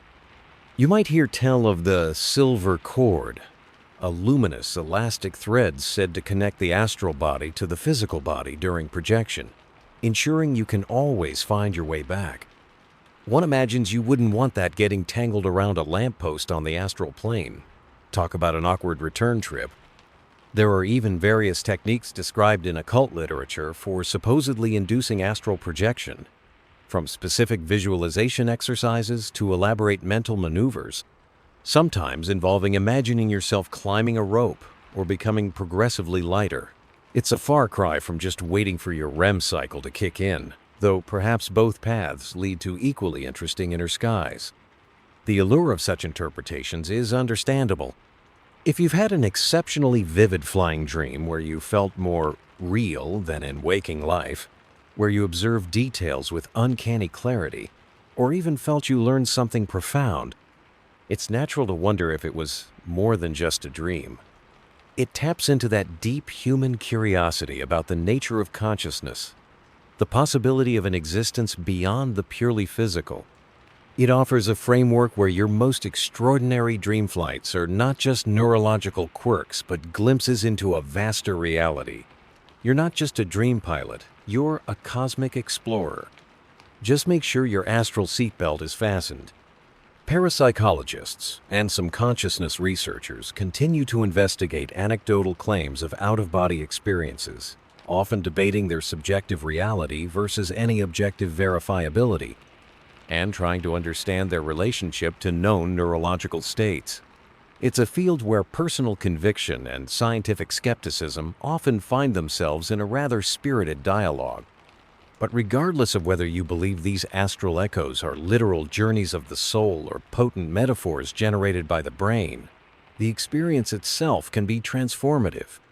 It can leave you with a profound sense of interconnectedness, a feeling of having touched something limitless, or simply a renewed sense of wonder at the mysteries of your own mind.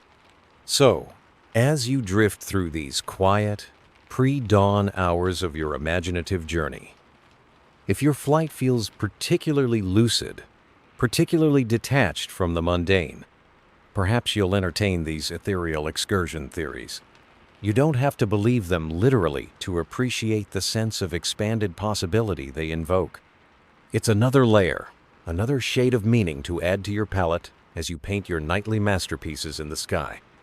After all, whether your wings are made of neurons or stardust, the flight itself is undeniably real to you, the dreamer. As the intriguing, yet perhaps a little heady, mists of astral speculation gently disperse, and the concept of silver cords and ethereal excursions fades like morning dew, let your dream glider descend, spiraling softly downwards. The air here feels instantly familiar, yet wonderfully fresh, bright with primary colors and tingling with an almost forgotten purity of joy. The dominant sound is the unmistakable music of youthful laughter, and the skies are filled with carefree aerobatics that would make even the most daring adult dream pilot pause in admiration. We're entering the vibrant, sun-drenched airspace of childhood dreams, where flying is often a foundational and utterly delightful experience. Remember when you were small? When the world was a giant adventure playground, and your imagination was your most powerful superpower? It's in this fertile ground of childhood that flying dreams often first take root, and they tend to have a particularly vibrant, uncomplicated quality. While your adult flying dreams might be layered with symbolism, stress relief functions, or even existential ponderings, a child's flying dream is often pure, unadulterated wish fulfillment, a direct flight to joy. There's less analysis, less baggage, just the sheer exhilarating we of it all.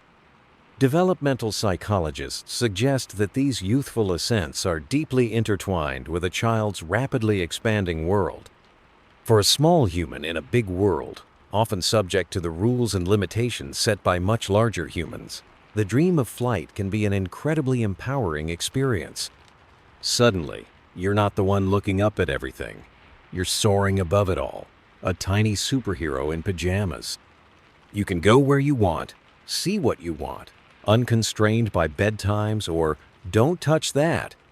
It's a taste of autonomy, a joyful rebellion against the everyday restrictions of being little. Consider, too, a child's developing sense of self and their own physical capabilities. Their brains are busy mapping out their bodies, understanding how they move and interact with the environment. Flying dreams can be a fantastical extension of this exploration.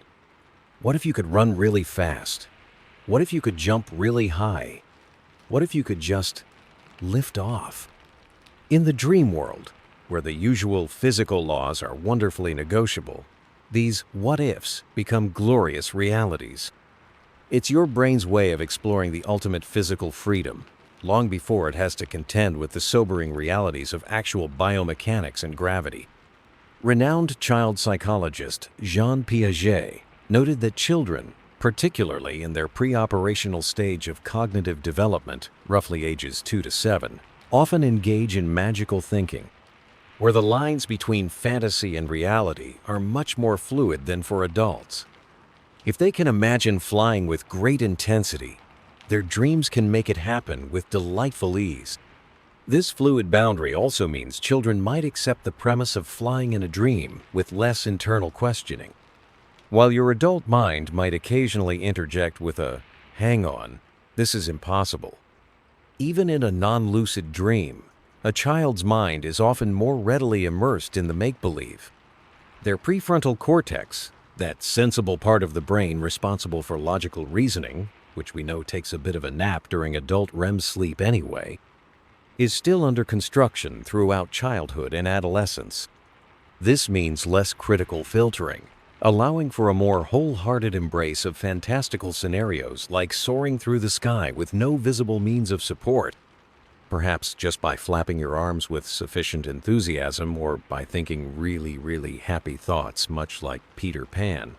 That idea, popularized by J.M. Prosson, Barry, that joyful thoughts can give you lift, perfectly captures the emotional essence of many childhood flying dreams.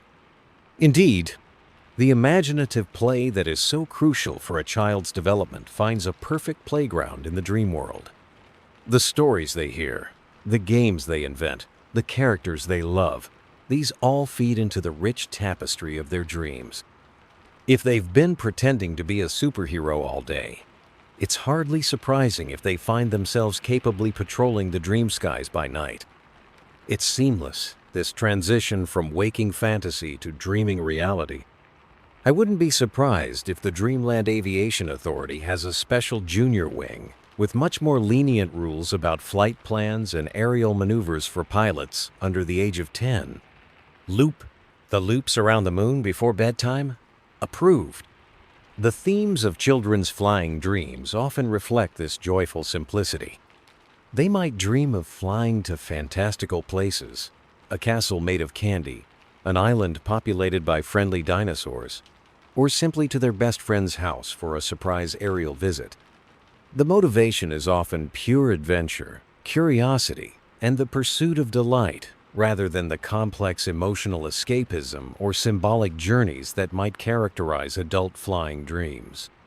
When you, as a child, dreamt of flying, you probably weren't pondering your existential freedom or processing subconscious anxieties about your mortgage.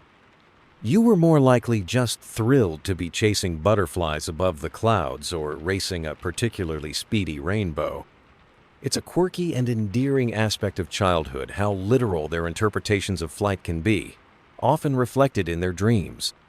Some children report dreaming they achieve flight by holding on to a massive bunch of balloons.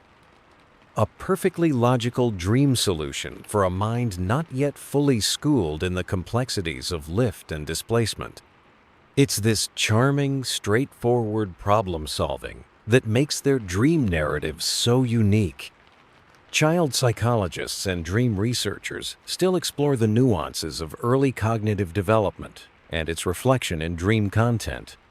There's an ongoing discussion, for instance, about the exact age at which children begin to experience complex, narrative dreams, similar to those of adults, and how the content of these early dreams, including themes like flying, mirrors their emerging understanding of the world, their developing language skills, and their capacity for symbolic thought. Are their first flying dreams simple sensory experiences of floating? Or are they already imbued with the imaginative storytelling we associate with more mature dreaming? But regardless of the precise cognitive underpinnings, the sheer, unadulterated joy of these youthful ascents is undeniable. It's a reminder of a time when wonder was easier to come by, when the impossible felt just a dream thought away. Perhaps that very first flying dream you ever had, the one that sparked this whole lifelong fascination, was one of these pure childhood flights, a gift from your younger self, a memory of untarnished exhilaration. As you drift now, let yourself connect with that innocent, playful spirit. Imagine yourself as that small, fearless aviator once more. The whole universe, your playground, the wind filled with nothing but laughter and the promise of adventure. That delightful echo of childhood's fearless flight, that pure, uninhibited joy still warming your dream senses from our last little excursion. It's a beautiful foundation, isn't it? The initial spark of aerial wonder. But as you've continued your nightly journeys through the inner cosmos, logging countless hours in your personal dream plane, you might have noticed something rather interesting. Your aerial talents haven't necessarily stayed in that initial, wonderfully simple, perhaps slightly flaily state. With growing awareness, maybe a whisper of that lucidity we explored earlier, or even just through the accumulated experience of repeated voyages into the dream skies, your dream self can become a true artist of the airwaves, honing its skills from clumsy, tentative flaps to breathtaking displays of aerial artistry. Think back, perhaps, to some of your earlier flying dreams. You might recall a certain lack of finesse. Maybe your takeoffs were more like accidental stumbles into the air, a surprised, "Oops, I'm floating," rather than an intentional launch. Steering might have been a vague affair, a bit like trying to control a particularly willful shopping trolley, only airborne. And landings? Well, those could range from a gentle drift into a bush to an abrupt, if thankfully consequence-free, reacquaintance with what you thought was solid ground. It's all part of the learning curve, even for dream pilots. No one starts out as a seasoned ace. But over time, as you've become more familiar with the unique physics and boundless potential of your dreamscape, a subtle refinement can occur. You might find your launches becoming more deliberate, more powerful. Perhaps you discover a specific gesture, a thought pattern, or even a little pre-flight ritual that initiates your ascent with grace and precision. Some dreamers report developing these highly specific personal rules or signatures for their dream flight. One person might always need to take a running leap from a high place. Another might find that a particular deep breath or a focused mental command is the key to liftoff. It's like your subconscious has developed its own idiosyncratic flight manual, just for you. Pretty cool, right? Your own secret handshake with the sky. Steering, too, can evolve from hopeful leaning to intricate, responsive control. You learn to bank and turn with elegance, to adjust your altitude with a mere thought, to navigate complex dream environments, weaving through crystalline forests, soaring between towering, cloud-wreathed skyscrapers of pure imagination, or even diving into dream oceans and finding you can breathe and fly there just as easily. Your dream body, whether winged or wingless, becomes an extension of your will, responding instantly to your desires. It's like upgrading from a clunky old biplane to a sleek, thought-controlled superjet, just without the pesky fuel costs or the lengthy pre-flight checks. And landings. Instead of those unpredictable thuds, you might find yourself executing perfect, three-point landings on a dime, or gently alighting on a cloud as softly as a falling feather. This growing mastery brings with it an immense sense of satisfaction and empowerment. The fear that might have tinged your earlier flights, the fear of falling, the fear of losing control, gradually diminishes, replaced by a thrilling confidence. You know you can do this. You are the pilot, the navigator, and the aircraft, all rolled into one magnificent flying dream entity. This refinement of your aerial skills is particularly accelerated if you cultivate lucidity, as we explored earlier. Once you're aware that you're dreaming, you can consciously practice and experiment with your flight. You can set yourself little challenges. Tonight, I'm going to try a barrel roll.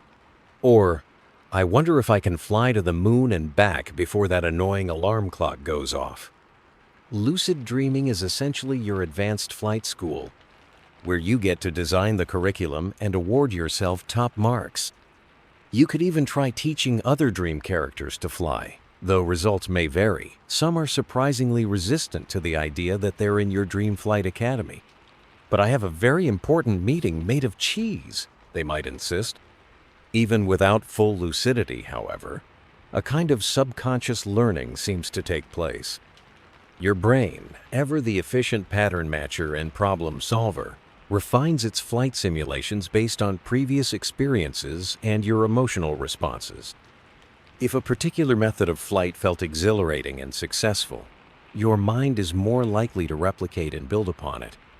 It's all part of that incredible plasticity of your neural pathways, working to make your dream experiences richer and more coherent.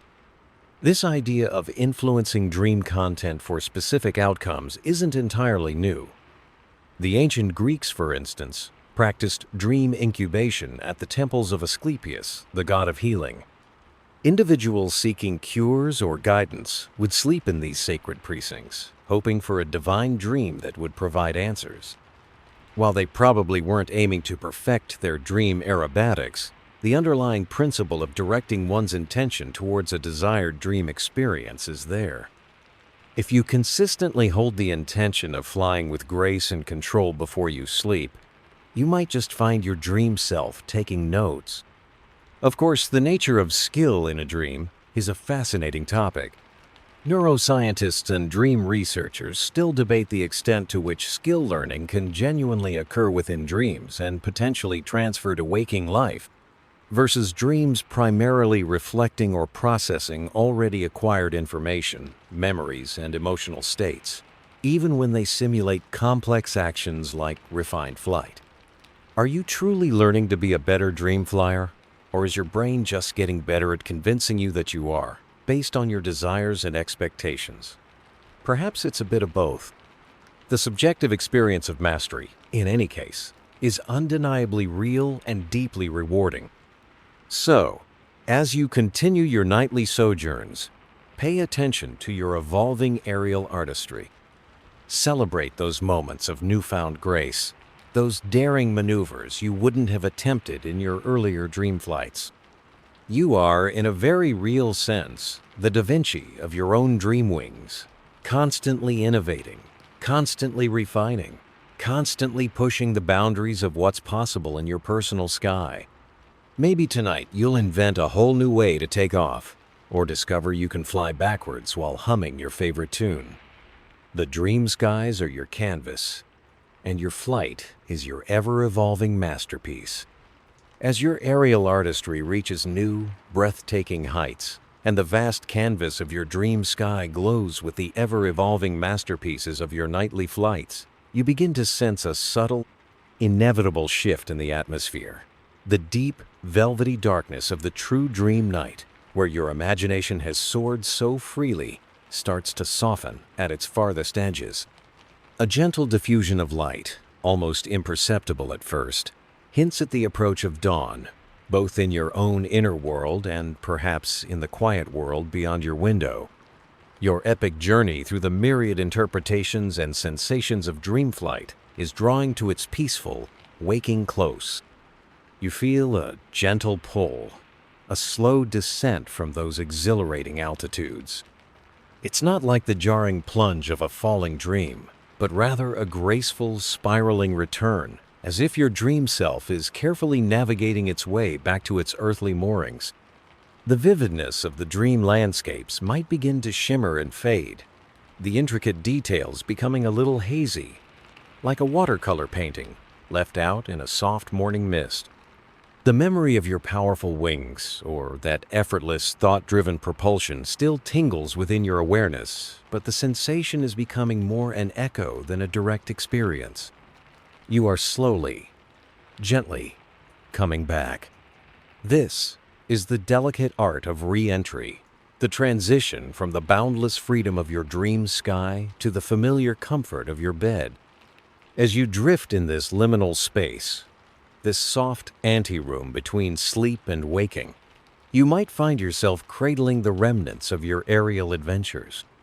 What do you bring back with you from these sky-high escapades, from our long journey exploring why you fly in your sleep? Perhaps it's a lingering feeling of that profound liberation we spoke of, a sense of lightness that you can choose to carry with you into the coming day. Maybe it's a new perspective, that eagle's eye view you gained while soaring above your symbolic worries, allowing you to see waking challenges as smaller, more manageable. Sometimes, the insights are more specific. The solution to a nagging problem might have crystallized while you were metaphorically above the clouds, or a creative idea might have taken flight, inspired by the surreal beauty of your dreamscapes. It's well known that dreams can be a fertile ground for inspiration. Mary Shelley, for instance, famously conceived the core of her novel Frankenstein from a vivid waking dream, a powerful vision that bridged that gap between sleep and consciousness. Your own flights might not spawn Gothic masterpieces, but they could certainly spark a new approach to a project, a fresh way of looking at a relationship, or simply a renewed appreciation for the creative power of your own mind.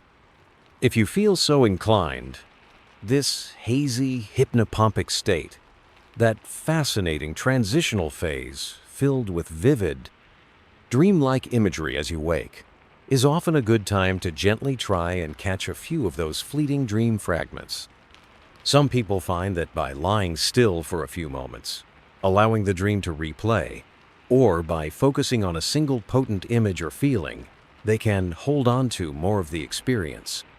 You might even feel a gentle nudge to jot down a fleeting image, a sensation, or a particularly resonant thought in a dream journal beside your bed. No need for eloquent prose. A few keywords can often be enough to unlock the memory later. Or you could try the old folk technique of telling your dream to your pillow if you want to remember it. Though your pillow, while an excellent listener, is notoriously bad at giving feedback. Of course, the nature of dream recall is itself a wonderfully fuzzy area. Psychologists and neuroscientists still debate the reliability and literalness of our dream memories, and the extent to which any insights we glean are genuinely novel discoveries from the dream state itself, versus being our waking mind's clever interpretations of what are essentially reflections of pre-existing thoughts, ongoing emotional processing, or even just random neural activations. Are you truly an aerial artist, or just an artful interpreter of your brain's nightly abstract expressionism? Perhaps the most valuable aspect is not the literal truth of the dream, but the personal meaning and inspiration you derive from it. Trying to explain the profound feeling of your dream flight to your breakfast cereal, which will just sit there soggily, might not capture it, but the internal shift it creates within you is perfectly real. As you've journeyed with me tonight, from those first tentative flaps to soaring with mythical beings, from exploring the neurology of your REM sleep to the joyous flights of childhood, you've seen that your capacity to fly in dreams is a rich, multifaceted jewel. It reflects your desires, your fears, your creativity, your cultural echoes, and your mind's incredible ability to build worlds and grant you wings. It's a deeply personal experience, yet one that connects you to a universal human yearning for freedom and transcendence. Cherish these nocturnal flights. They are a unique gift from your inner self, a reminder of the boundless possibilities that reside within you, even when your feet are firmly on the ground. And who knows, maybe after all this talk, your dream flight skills will earn you extra bonus points in some cosmic ledger of awesome.